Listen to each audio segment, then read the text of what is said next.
That's happened for many years in the United States. But what we're seeing right now, it's more different than that. It's large numbers of agents roaming the streets of American cities, focusing on one at a time, making very public displays of power.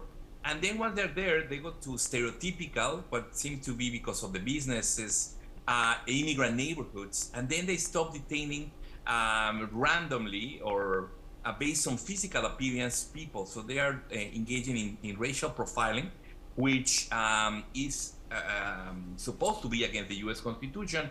But for the meantime, the Supreme Court of Justice has allowed ICE agents and Border Patrol who are also able to go to the coasts. And because Minneapolis is so close to the lakes and that's a border with Canada, that is also being considered legally as a border region. So that's been happening.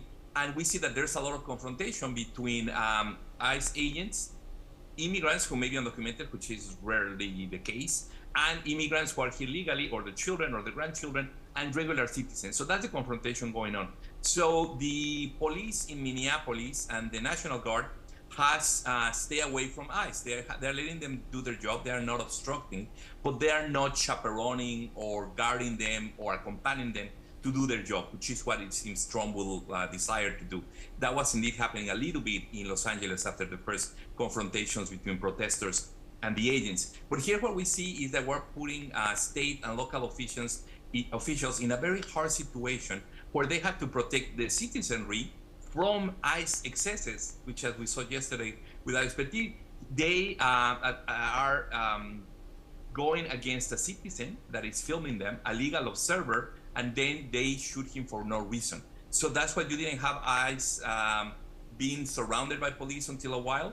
There was a confrontation by people after this incident happened, and then the local police and state police came to calm down the animals and to divide the protesters who wanted to throw rocks and things at the ICE, and ICE who was throwing a lot of gas canisters. So that was the role of the local police, to keep the population safe and the federal agents safe.